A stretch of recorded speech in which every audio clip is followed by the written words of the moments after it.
Hi, everybody. Welcome to the QB School. I am JT O'Sullivan. Today, Malik Willis, Part 6 versus North Texas. This is a really fun game to break down. You will love it. There are some massive plays at the end. Fired up to share it. Let's get into it. Welcome to the QB School.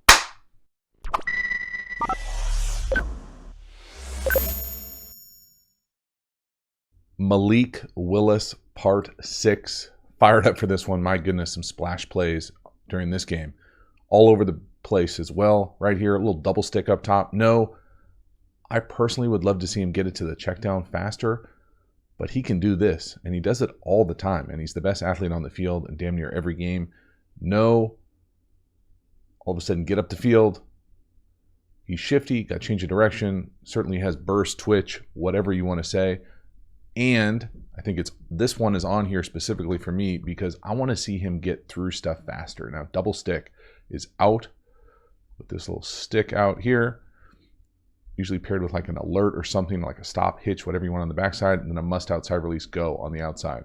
So really the read here is you're reading this double stick 1 and then down to the check down is 2.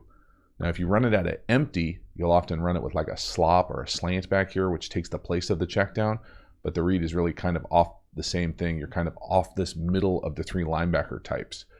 In double stick, it gets a little bit more muddy where you can really kind of read that star apex player. To me, the ball could go to this outside number 2 out. If you don't like it, get it to the check down quick. I think that was the thing here with just, the guys on Sunday would get through this read faster and get it to the check down.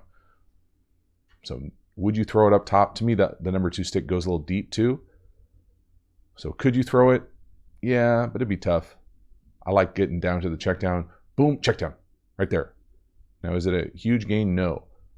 But a more efficient from within the pocket. And, that's pretty good too. Not going to lie. The other thing here, footwork-wise, just watch him creep to his left. See how he ends up way out over the tackle? Now, that's because he's going to throw it and doesn't. But you would love to be able to stay within that pocket. And pocket being a very loose term with this group up front, specifically this game. He's got dealing with chaos all the time in the pocket. But I would love to just see him play through some of those reads a tick quicker. Right here, big touchdown up top on a free play. I love free play touchdowns for a few different reasons. I think it shows really high football IQ, shows process, vision, understanding what's going on. So you get him to jump, nobody unabated, free play to the quarterback, give your guy a shot down the field, big play. He actually hits 2 of them in this game. But I think it's just one of those things there. It's video evidence of high football IQ. When you say, it's hard to go through this draft process and be like, he interviews really well, got good football IQ. It's hard to measure. This is one of those tangible evidence. Hey, he's got great football IQ. He can process going 1 to 2 on a free play, throwing it to the guy who's down the field. Lots to like. This is a play where he ends up getting hurt coming out of the game, hurting his left foot. And really it's on here to show just what he's dealing with up front. Now this is a 3-person rush. So first let's watch it. Just watch it, how quick it gets down. Boop, boop. Now, that's gnarly. First thing here, okay, first of all, a 3-person rush. So for me, just philosophically, pass pro-wise here, if they are rushing 3 and we have 5 blocking, I want 2 double teams on the 2 most dangerous guys. Hopefully not leaving this guy on an island here with 2 A gaps. That being said, I am unfamiliar with this split outside of Pee Wee football or victory formation. But if you're going to do this split and you want to play tackle, all right, it probably won't be for me, but if you want to do it, you definitely don't want to then overset wide and open this door in the B gap. You can't do that. If anything, you're with this tight split, you're inviting the runaround so you can only give him 1 door and just ride him by. So that's the first thing. This is a disaster. Overset too wide and gets beat inside before the plays even started. The next thing is that this guy is essentially just, on skates and gets destroyed back. So you get a turnstile over here and you get ejected right into the guy's knees. This is a dangerous situation. This is not the type of situation you want to play quarterback from within the pocket. So watch the left tackle. Whoop. Holy mackerel-roly, whatever that means. Damn. Now let's watch the right tackle. Lifted, thrown into feet. My goodness. Lucky he was able to come back. basically knocked him out of the game for half the game. I think he comes back midway through the third quarter. But this could easily have cost him this game and cost him a lot more. Dangerous back there. So he comes back, 3rd and 16, another free play here. What is he going to do? Buy time, take a shot down the field, give his guy a shot, pass interference, and the catch. So again, just more evidence of the football IQ. Free play, buy time, know where your deep shot is. Buy time, off balance, give your guy a shot, never overthrow it on a free play, and there it is, big play. Just great to see. One time it happens, you're like, well, hopefully, was it a one-off? Did he get lucky? No. He knows exactly what he's doing on these free plays. Love to see it executed at a high level, because these are the same things that we've seen Aaron Rodgers do for a decade, seems like. Take advantage of these free plays, use the cadence, take shots down the field, be smart with the ball. Love it. Touchdown right here up top. Watch the guy in motion. He's going to cause confusion with the 2 DBs up top. They get confused. I'm going to guess a lot of money that the corner is wrong, and it's wide ass open. So you got to be able to take advantage of wide open touchdowns. He does right here. He doesn't all game though. Again, there's no one in the screen here. Watch what happens with the motion adjustment. So motion, and you can see the DB up top. So see this check, whatever, 2 hands up, great. I'm going to guess it means man to man, because he looks pretty pissed at the corner. Watch the corner. Corner comes off on the flat. That's tough duty, bro. You do not want a baseball turn into a flat very often. I'm going to guess that he is really, really wrong, because that safety looks like he's driving the flat, and that's just wide open. That's too easy. Good for you. Take advantage of it. But again, when you look at the stat sheet, touchdown pass here, touchdown pass on a free play, touchdown pass later on a screen. This play right here, just a bummer on a number of different levels. Wide open touchdown. Whether it's the deep ball accuracy, whether it's that mid-tier accuracy, whether it's the touch pass, you would love to see him hook that up. And I mean, again, to me, maybe this is more of a cardinal sin than to other people, but overthrowing wide open guys is a quarterback cardinal sin. Can't happen. I'd much rather have him slow down and make the catch. Watch that route by the number 2 up top. It's a little sluggo. Whoop, got him. I mean, look at the safety. Oh my God. And this is really what he did at this level, from now being able to watch more and more of his games. He's seeing a lot of what I'm going to call just iterations of cover 0 because of what he brings to the table. Malik Willis here in the quarterback run game, you always have to have a +1 or an extra half hat. And so it really leaves the middle of the field wide open. So you're able to come up here and run a sluggo from a number 2, and it's wide ass open because this guy is locked up, man, everywhere he goes up top. And this guy just simply has too much space to be able to deal with a double move from the slot versus probably a safety type. That's just way too much space. But the reason it's on here is because of the miss. And it's just it's one of those misses that just can't have happen. And I think, it's a combination, a little bit of his footwork, his feet moving around all over the place, a little toesy. But I mean, that's wide open, y'all. He makes so many more difficult throws than this. To leave one of these on the table, it's just one of those ones where you can't do it consistently and be successful. So I think if he calmed down his feet, if he got a little bit more on rhythm, got a little bit more of his foot in his ground to be a little bit more consistent with his ball control, be tough. The other thing here, just paying attention to, watch the linebackers. They're essentially spying him. So that you see that little fake to 15, and then watch the middle linebacker, the guy in the hash. Spy, and then he's going to fill that gap. I mean, they're basically both like still run fitting on a pass just to keep him in the pocket because he's such a dynamic run threat. But man, that's a tough miss. Halftime, you dig the channel and you haven't already, please subscribe, hit the bell, get the notifications. It lets you know when we go live, when we put out new content. I certainly appreciate the support for the channel. Then if you want even more quarterback school content, we've got a bunch of it. We've got a free quick game course. We've got a play calling tool. We've got a free Pass Pro Quiz. If you are interested in those, get into the video description. All the links are in there. And then if you want even more quarterback school content, we've got the quarterback school Patreon community and the absolute premier stuff, the quarterback school courses. All of those are through Teachable. All of those links are in the video description. I appreciate you getting over and checking those out. As for this one, let's keep it going. But then there are plays like this where you just kind of shake your head. I mean, I initially thought this was going to be a safety. This is a throwaway with your back turned, your left hand jump shot, blind jump hook.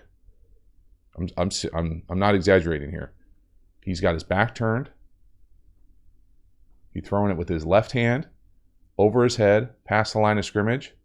And it's such a bizarre play that you almost think it should be a safety. But it's not. It's a forward pass. It's crazy. This is crazy. And he has these plays in this drive alone, a number of plays. Look how strong he is. His lower half to be able to not go down and throw the ball and have the awareness. That's the thing that is jumping off the film, right? The football IQ, the awareness to know where he is on the field to get that thing past it, because that's a 2-point error if he throws that thing behind the line of scrimmage. I mean, it's just silly. Then he comes back, the same series, 3rd and long, gets a comeback to his left. Watch him moving to his left. Whoop. That's a comeback. And the wide receiver needs to stay on his feet. I don't know. I'm not sure why he's going down. That thing hits him in his chest. Stay on your feet. Go make a play. Again, 3rd and long, same series. Moving to his left. Now, would you love to see a little bit of anticipation? I would. I'm not going to lie. I would like to see more anticipation in the film. But throws like this, back-to-back plays with your feet in the end zone, tough to stop and really fun to watch. I mean, just kind of electric on many different levels. Special plays. This is the same series, y'all. We're scrambling. We've got our eyes down the field, throwing across our body. Massive play. I mean, it almost looks like a rookie level video game. I mean, he is out there just having fun. Now, is the Pass Pro good? The Pass Pro is not fun. I'm not a fan of this. We've talked about long trap before. The back looks like he tries to stay to the side of the play fake, but that's not getting it done 15. But he doesn't care. Willis is out there making plays. Look at his he's bouncing off guys, straight arm. They got no chance to tackle him. He's running away from people. And he's got the vision, the awareness, the capacity to make that type of throw. I mean, you almost, it's uncanny. And this is all the same series when he's been out of the game for half the game because his foot was hurt. Then he comes back in the game, down by 2 touchdowns, and does this. All on the same series? I mean, that's an unbelievable play if that was just that only play of the drive. Then the next one here, 2nd and 20, he throws a 20-yard shovel pass in the air. I mean, I've never seen anything close to this before in my life. Look at how long it's in the air. I know I put this on Twitter the other day. Very rarely do you see a running back throw up the mailbox. So there's the mailbox down here at the bottom of the screen. Throw up the mailbox and get a shovel pass. 20 yards in the air on a mailbox. Get the front door out of here. I mean, this is all the same drive.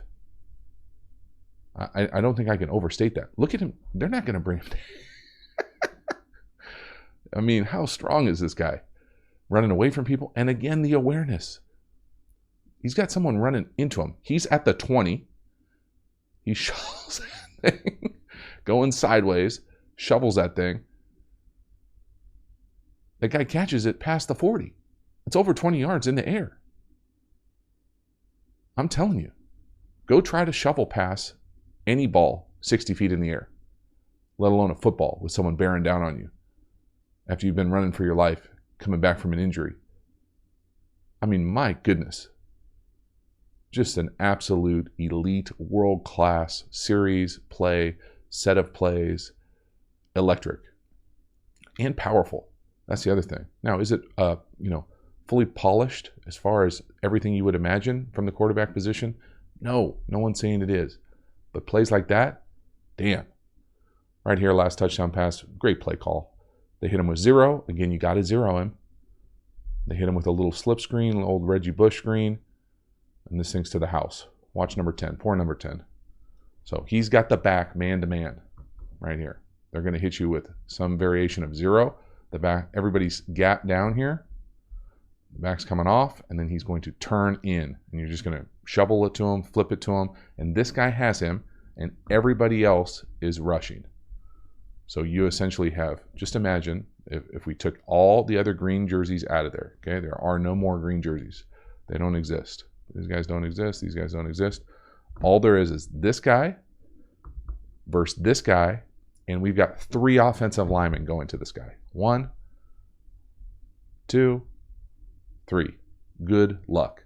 I mean, just the absolute perfect play call. Awesome. 68, no. I mean, 65, he's just got the best seat in the house. Getting lapped. My goodness. Great play call. Really fun game to break down just because you see the toughness to be able to come back. Certainly the electric playmaking ability, the high football IQ, making plays, the creativity, the different arm angles, the vision.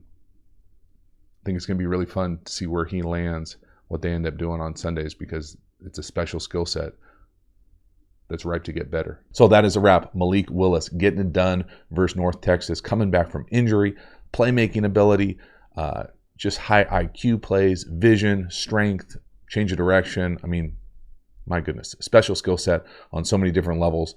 And there's still that ability that you can see where he can get better and better, whether it's processing, getting to the check down, maybe some deep ball, second level accuracy elements. All of those things continue to look to get better and better. Fired up to see where he lands. Let me know who you want to see next. I certainly appreciate you hanging to the end. I will see you next time. Have a good one.